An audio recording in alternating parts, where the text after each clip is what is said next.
guys, welcome back with Minchin Girls.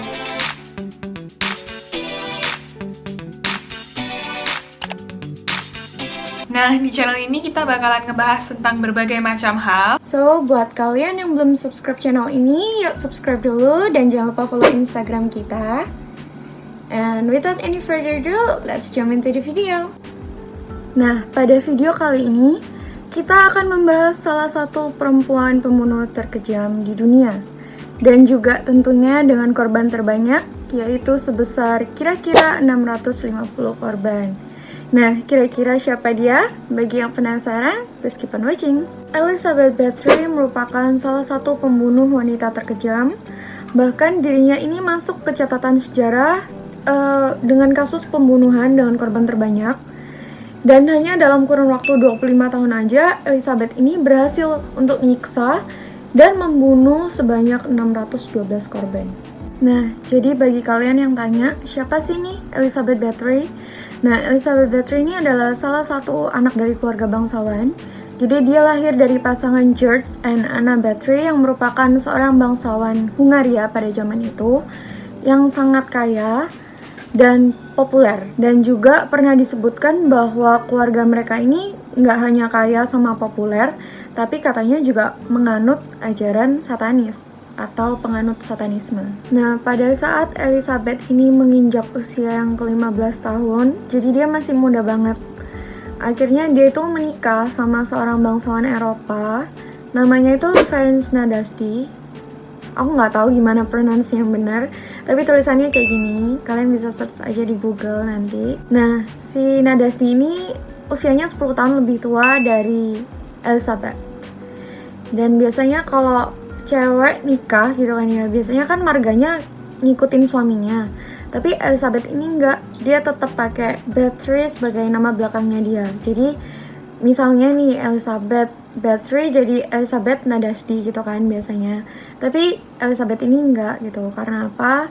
Karena meskipun dari keluarga bangsawan, Nadasdy ini gimana ya? Anggapannya kastanya itu masih lebih rendah daripada keluarganya Elizabeth gitu. Jadi Elizabeth tetap pakai nama Bathory sebagai nama belakangnya dia gitu. Dan dari pernikahan mereka ini akhirnya mereka dihadiahkan sebuah kastil yang terletak di atas pegunungan dengan pemandangan yang indah, yang namanya itu Cactus Castle. Dan disinilah cerita pembunuhan itu terjadi. Nah, mungkin kalian ini bingung ya, kok bisa sih di kastil terjadi pembunuhan sekejam itu? Kan ada suaminya di sana, ada banyak orang di sana. Kok bisa ada pembunuhan sekejam ini gitu? Nah, ceritanya itu 3 tahun setelah mereka menikah, si Ferenc Nadasdy ini atau suaminya Elizabeth ini tuh diutus menjadi kepala komandan perang untuk melawan kerajaan Ottoman. Nah, jadi Nadasdy ini otomatis sibuk di medan perang ya. Jadi Elizabeth ini sendirian di kastil, kayak kesepian. Dan juga pernah dikatakan bahwa Elizabeth ini nggak jarang loh untuk memuji kecantikannya sendiri gitu. Nah, karena Nadasdy juga adalah seorang panglima perang yang sering ada di medan perang, jadi dalam 10 tahun mereka menikah itu, mereka nggak dikaruniai anak. Nah, pada tahun 1585, Elizabeth ini berhasil melahirkan putri pertamanya yang diberi nama Anna. Dan selang waktu 9 tahun kemudian, dia juga berhasil melahirkan 2 putri lainnya lagi yang dikasih nama Ursula dan Katrina. Dan pada tahun 1598, dia berhasil melahirkan seorang putra yang dikasih nama Paul. Pada tahun 1600, akhirnya Nadasdy ini meninggal dunia di usia yang ke-51 tahun. Nah, tapi dia meninggal karena apa ini nggak ada yang tahu. Jadi nggak ada yang tahu penyebab spesifiknya apa. Apa dia sakit atau dia kenapa, itu nggak ada yang tahu. Dan setelah kematian Nadasdy ini, disinilah dimulai cerita desas-desus kalau Elizabeth ini melakukan penyiksaan dan pembunuhan terhadap gadis-gadis muda. Seiring dengan berjalannya waktu, Elizabeth ini kan pasti tambah tua. Dan waktu dia umur 40 tahun, dia itu jadi takut kalau dia udah gak cantik lagi karena penuaan. Dan hingga pada suatu hari itu, waktu pelayannya dia itu lagi nyisirin dia, dan nggak sengaja narik rambutnya dia. Jadi rambutnya dia tuh waktu disisirin ketarik sama pelayannya, dan dia tuh marah besar sama pelayannya. Akhirnya pelayannya ini ditamparlah sama Elizabeth, dan ternyata setelah ditampar berdarah dong. Jadi tamparannya tuh keras sampai berdarah, dan akhirnya Elizabeth ini melihat darah yang ada di tangannya dia itu langsung punya pikiran gitu loh, kayak wah, darah ini bisa buat aku awet muda gitu loh. Jadi disinilah dimulai pembunuhan berantai itu terjadi. Nah, dari cerita awal tadi yang waktu Elizabeth nampar pelayannya, dari sanalah dia itu mulai terobsesi untuk ngumpulin darah-darah dari gadis-gadis muda. Dan disinilah kekejaman itu dimulai. Jadi awalnya korbannya Elizabeth ini enggak yang 600 lebih langsung gitu, enggak. Tapi dia mulai dari pelayan-pelayannya dia yang ada di kastil, yang cewek-cewek ini dikumpulin semua sama dia, dan akhirnya disiksa dan dibunuh untuk darahnya dikumpulin sama dia. Nah, mungkin kalian bingung ya, kok bisa sih korbannya bisa sampai 600 lebih orang? Nah, jadi ceritanya itu setelah Elizabeth membunuh pelayan-pelayannya sendiri, dia tuh jadi semakin terobsesi untuk awet muda. Akhirnya dia ini mengumpulkan putri-putri petani setempat untuk diajarkan etika dan sopan santun. Jadi dia kayak ngasih iming-iming gitu loh ke putri-putri petani. Kalau misalnya, ayo datang ke kastil aku, nanti aku bakal ajarin sopan santun, bakal ngajarin etika ke kalian gitu. Dan mungkin putri-putri petani ini tertarik ya, kan kapan lagi belajar etika dan sopan santun di kastilnya seorang bangsawan? Nggak hanya dalih belajar etika dan sopan santun aja, Elizabeth juga membuat lowongan kerja fiktif. Jadi supaya gadis-gadis desa itu mau datang ke kastilnya dia untuk melamar pekerjaan. Nah, jadi di sini kenapa korbannya Elizabeth itu bisa sampai 600 lebih, karena yaitu selain putri-putri petani yang tadi, dia juga ternyata membuat lowongan kerja pura-pura buat orang-orang tuh datang ke kastilnya dia gitu. Pembunuhan yang dilakukan Elizabeth ini nggak dilakukan sendiri sama dia, jadi dia dibantu sama salah satu pelayannya dia untuk mengumpulkan, menyiksa, dan membunuh gadis-gadis ini gitu. Nah, jadi setelah dia berhasil memancing korbannya nih datang ke kastil, akhirnya mereka itu dipenjara, maksudnya dikurung dalam satu tempat sebelum akhirnya disiksa oleh Elizabeth sampai meninggal.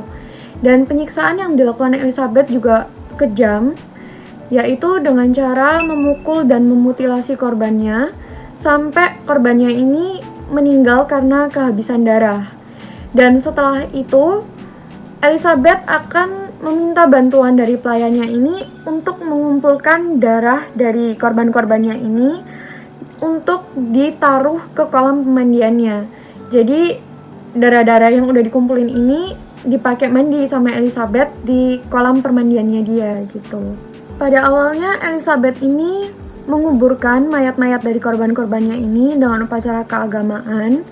Jadi dia minta tolong seorang pendeta untuk mendoakan dan membantu dia untuk menguburkan korban-korbannya ini supaya Elizabeth ini nggak dicurigai. Tapi dengan seiring berjalannya waktu dan terus bertambahnya jumlah korban, akhirnya pendeta ini menolak melakukan tugasnya karena dia merasa kok banyak banget yang meninggal dan nggak tahu sebabnya apa. Dan karena pendeta yang biasanya bantuin Elizabeth untuk nguburin korban-korbannya ini udah nggak mau lagi bantuin Elizabeth, akhirnya Elizabeth ini membuang korbannya secara asal. Jadi mayat-mayat korbannya ini dibuang secara asal ke beberapa lokasi, misalnya kayak dibuang ke sungai atau dibuang ke ladang. Pokoknya dibuanglah sama si Elizabeth ini. Nah, salah satu korbannya itu sempat melarikan diri dan dia itu langsung pergi ke orang yang berwenang deh pokoknya, dan dia itu ceritain apa semua hal yang telah terjadi sama dirinya, dan akhirnya pihak berwenang ini memutuskan untuk menyelidiki kasus tersebut. Nah, pada tanggal 30 Desember tahun 1610, which is sudah lama banget, tahun 1610 guys, bayangin, oke, itu udah lama banget.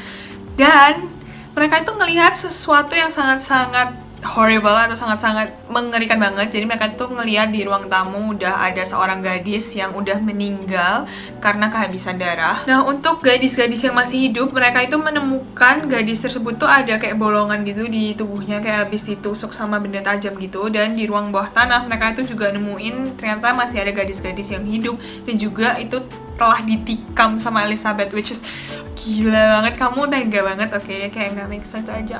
Sedangkan di bawah kastil mereka itu nemuin ada 50 gadis yang udah meninggal. Nah, si Elizabeth ini bilang, aku ini nggak bersalah, aku nggak merasa bersalah, jadi aku nggak mau nih datang ke persidangan tersebut. Which is gila loh, kayak bener-bener psikopat banget menurut aku, oke. Dan di persidangan tersebut ada seseorang yang namanya Johannes Ujvari. Nah, Johannes ini bersaksi, katanya ada 37 gadis yang belum menikah yang telah terbunuh. Dan 6 diantaranya itu secara pribadi memang direkrut untuk bekerja di kastil tersebut. Kemudian gak lama setelah itu, pengadilan ini mengungkapkan bahwa gadis-gadis yang telah meninggal itu ternyata selama itu disiksa sama Elizabeth. Ada yang berminggu-minggu, bahkan ada yang berbulan-bulan. Jadi mereka itu kayak digunting, terus mereka itu ditusuk pakai pin. Bahkan ada yang digantung di langit-langit gitu buat membuat pancuran darah. Oke, biasanya orang itu kayak nyarinya pancuran air nih biar rumah gue bagus. Ini malah pancuran darah, guys. Nah, salah satu budaknya Elizabeth ini, dia itu bersaksi katanya si Elizabeth ini udah bunuh kurang lebih 40 gadis. Tapi nyatanya itu Elizabeth udah membunuh kurang lebih 612 gadis. Itu menurut buku catatannya Elizabeth yang sekarang tuh ada di Hungaria. Nah, orang-orang yang membantu Elizabeth itu untuk melakukan hal keji ini, untuk membunuh para gadis ini, itu langsung kayak dibunuh, dipenggal, dan juga dikremasi. Karena mereka ini menyandang status bangsawan. Tapi pengadilan tuh nggak pernah sama sekali ngehukum Elizabeth. Dan hukuman untuk Elizabeth itu cuma dia itu kayak ditahan di dalam kastilnya aja seumur hidupnya sampai dia meninggal. Nah, akhirnya pada tahun 1614 si Elizabeth ini meninggal di usia 54 tahun di dalam kastilnya sendiri. Pasti banyak banget muncul pertanyaan dari kalian, kenapa Elizabeth ini bisa nggak dihukum? Padahal yang dilakukan itu udah keji banget, dan kalau misalnya di sidang di tahun sekarang ya, itu pasti udah kayak either dieksekusi mati atau dipenjara seumur hidup. Nah, kenapa Elizabeth bisa nggak dihukum? Itu karena dia itu keluarga bangsawan yang udah tinggi banget, dan dia itu kebal hukum, guys. Makanya persidangan itu nggak bisa menghukum Elizabeth. Ada beberapa versi tentang cerita ini. Ada juga versi yang mengatakan katanya Elizabeth itu memang mau disidang. Nah, tapi kalau misalnya hasil sidangnya itu Elizabeth salah, semua kekayaan Elizabeth kayak tanahnya dan segala macamnya itu harus diserahkan ke kerajaan. Tapi keluarganya Elizabeth itu nggak setuju, jadi makanya mereka itu nyuruh Elizabeth, ya udah deh kamu tinggal aja di kastil, biar harta itu kayak nggak gerak dan itu jadi tetap milik keluarga kita gitu. Makanya jadinya itu cuman pembantu-pembantu Elizabeth atau orang-orang yang ikut membantu Elizabeth membunuh para gadis itu secara keji, yang dibunuh bahkan dieksekusi mati. Dan juga ada yang dipenjara seumur hidup. Jadi nggak semua dieksekusi mati, ada yang dipenjara seumur hidup juga. So, that's all for today's video dari Micin Girls. Nah, bagi kalian yang tertarik sama cerita kayak gini, kalian bisa komen di bawah kalian mau cerita apa lagi, dan kita bakalan ceritain ke kalian. So, jangan lupa untuk like, comment, subscribe, dan juga share ke teman-teman kalian ya guys. Jangan lupa untuk subscribe. Bye, see you guys in our next video.